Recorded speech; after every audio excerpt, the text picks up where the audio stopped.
अस्सलाम वालेकुम बच्चों, कैसे हैं आप लोग सब। उम्मीद है सब खैर आफियत से होंगे। आज फिर एक नई कहानी के साथ मैं हाजिर हूँ। कहानी का उन्वान है पिंजरे वाला परिंदा और पाकिस्तान की आज़ादी। एक दफ़ा का जिक्र है, एक खूबसूरत परिंदा। उसके पर रंग बिरंगे, आवाज़ मीठी और उड़ान बहुत बुलंद थी, यानी कि वो बहुत ऊंचा उड़ता था।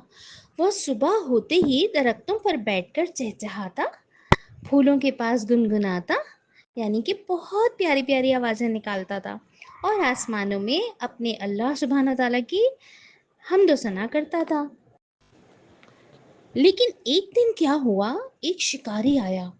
उसने जाल बिछाया और देखने लगा कि अब कौन सा परिंदा इसमें फंस जाएगा।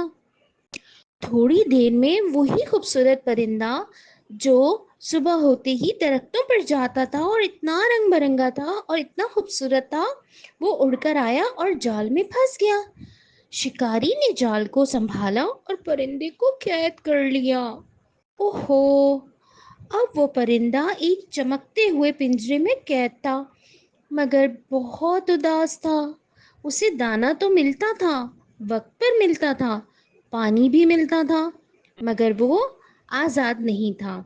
आपको पता है ना बच्चों, जब आप किसी परिंदे को कैद कर लेते हैं तो वो क्या होता है, आप उसे टाइम पे खाना भी देते हैं, पानी भी देते हैं, लेकिन क्या वो खुश होता है? वो परिंदा फिर अल्लाह ताला से दुआ करता, या अल्लाह, मुझे मेरी आज़ादी वापस दे दे। मैं तेरे आसमान में दोबारा से उड़ना चाहता हूँ, तेरे दिए हुए खुले जंगलों में जीना चाहता हूँ। अल्लाह ताला ने उसकी दुआ कबूल फरमाई और उस परिंदे को आज़ादी मिल गई।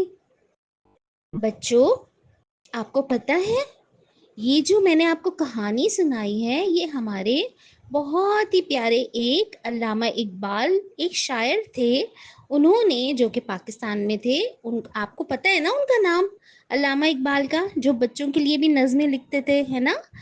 उन्होंने इस परिंदे की फरियाद एक नज़म लिखी थी, उसके ज़रिए मैंने ये कहानी बनाई।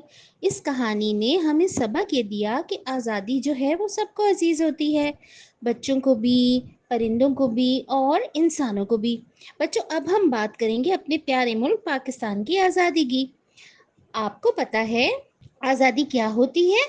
हमारे बड़ों ने भी एक वक्त ऐसा गुजारा जब वो अंग्रेज़ों की कैद में थे। बच्चों, आपको पता है, जैसे इस परिंदे ने अपने लिए अल्लाह ताला से दुआ मांगी, बिल्कुल इसी तरह हमारे बड़ों ने भी एक दिन आज़ादी की दुआ मांगी थी।